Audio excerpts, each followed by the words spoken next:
Getting a sheet cutting quote from Xometry is just a click away. Our secure file upload system accepts most CAD file types, including two-dimensional DXF files.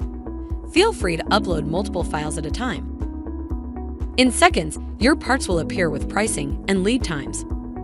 Click part thumbnails to configure your quote further. Use our part viewer to review your model and see feedback. Or use our built-in search tool to find helpful resources. You can specify sheet cutting from the process selection drop-down menu if it's not already set by default. You can update the quantity, material, and finish. Material thickness will also be selectable if quoting from a DXF file.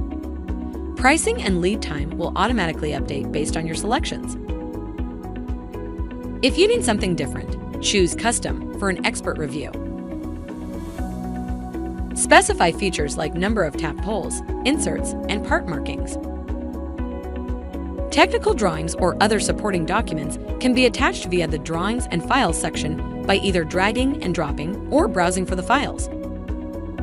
Sheet cut parts can be inspected in a variety of ways, starting with our included standard inspection to more advanced options such as first article inspections, which include detailed reports.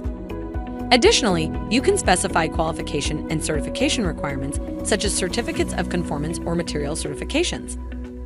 Use the Notes section to call attention to specific needs or to expand upon any custom selections. Once you're done configuring a part, click the Save Properties button in the upper right to save the changes and return to the quote summary screen. If you need your project sooner, try out our Expedite option. Or, if you have some time, try out our cost-saving Economy option. When ready to order, simply go to checkout or share the quote with a purchaser. It's as simple as that. If you have any questions along the way, our customer service agents and engineering experts are here to help.